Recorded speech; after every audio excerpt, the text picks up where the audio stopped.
Hey everybody, thanks so much for joining me today. In this video, I'm going to be showcasing a brand new suite of products we have coming to the shop called Gifts Galore.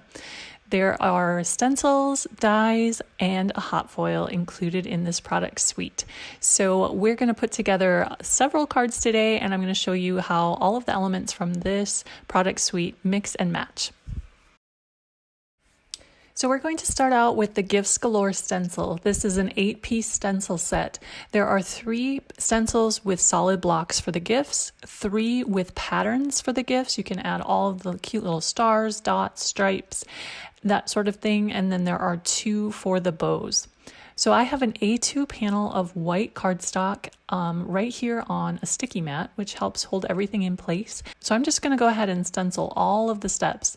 So for the first solid block steps, I'm using pale ink colors and a really light hand along with some finger brushes. For the patterns, I'm using the same ink colors that I used for the solid blocks. I'm just using a little heavier hand so I get a little bit darker color and add those textures to the presents.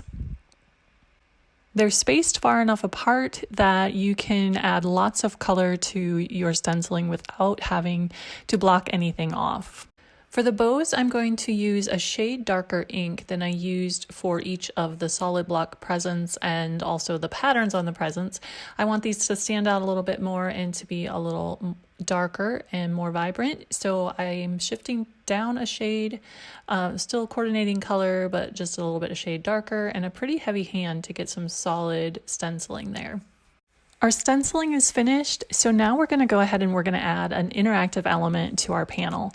I have the Hidden Messages die. This is a set of 3 dies that cut little flaps, so you can tuck a sentiment underneath or create little interactive elements. These coordinate with 3 of the presents in the Gifts Galore stencil set. So it's this middle right, the upper left, and the lower center.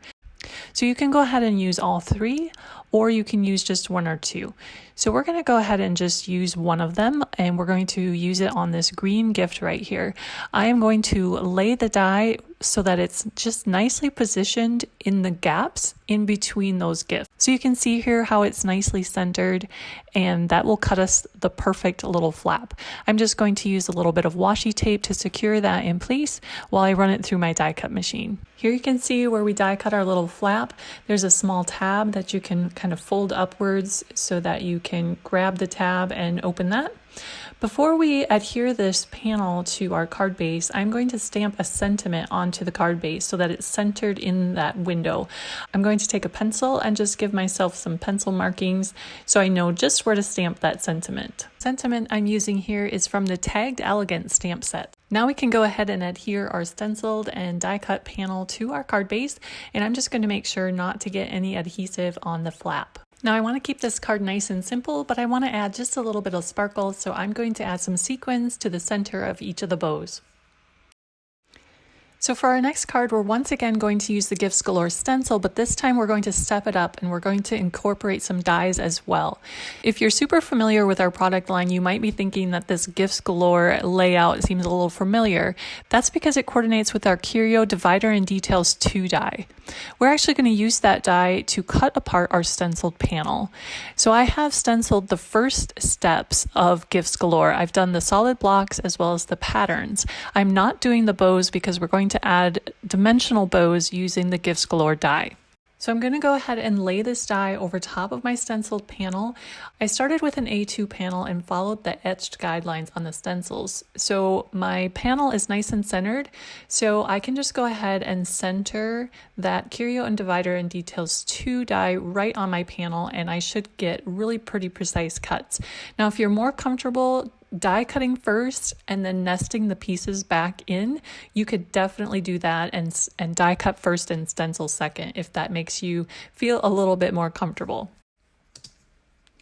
So now I have an A2 card base made from black cardstock, and I'm going to go ahead and take that actual curio and divider and details 2 die, and I'm going to center it on my panel to use as a template for placing my die cut present blocks. So I just have it secured here with a little bit of washi tape, and I'm going to add some foam squares to each of those present panels and go ahead and add my die cuts. So once I have them all in place, I can go ahead and remove that template, and I'm just left with my die cuts popped up and everything's nicely spaced and nice and straight. Now I can just go ahead and add all of these cute little bows and details, which were cut using the Gifts Galore die. There are so many cute little details in the Gifts Galore die. There's these tiny little tags and strings to attach them to, as well as even a couple little flowers and berries. So you can really have fun embellishing these little gifts. For our next project, we're going to do some hot foiling using the Gifts Galore hot foil plate. I have my glimmer all ready to go here, and I'm going to be using the grid lines on the platform of the glimmer to help me center everything. I have my plate positioned within the grid lines so that I can take my A2 panel. The upper left corner of my panel will get aligned with that first set of grid lines. That's going to give me a nicely centered foiled panel. Now I'm going to go ahead and take the stencil that comes with the hot foil plate and add some color to the ribbons. This stencil is a little bit different than those included in the Gifts Galore stencil set, in that it's just the ribbons. It's not the bows, it's just the ribbons. It works a little better with the design of the hot foil plate. Some of them are a little bit close together, so I'm going to be using a post-it note just to help me block areas off and not get color where I don't want it. Now I have die cut all the bows from the Gifts Galore die, and I'm just going to be using the bows. Since we stenciled the ribbons, all I'm going to be using are the bows for little toppers. So I'm just sponging these with the same ink color that I used to stencil the ribbons. Then I'll just go ahead and add a little dot of liquid adhesive to the center of each of those and top it off with the bows. For the sentiment, I am going to hot foil this pretty scroll label using the Sweet and Fancy label hot foil. Then I'm going to die cut it with the matching die, and I'll stamp it with a happy birthday sentiment from the Sweet and Fancy labels stamp set. Then I'll just use a little liquid adhesive to attach that to my card. I'm going to bend it just ever so slightly so it has a little added dimension. I have one last little bonus project for you. I had so much fun hot foiling the Gifts Galore hot foil plate on all kinds of different colored cardstocks, and I got all of these really pretty little presents. So I had to pile them up on a card. Before we get into that, I do want to show you a little tip for die cutting the hot foil panel. So when you're die cutting this panel, a couple things to look for. You want to center those stripes in that bottom center package. That bottom center present has those vertical stripes. Make sure those are centered in left to right in the opening that coordinates with that. And then above that is the present with the little scallops. Make sure those are centered top to bottom. If you make those two alignments, you should get a pretty perfect cut every time.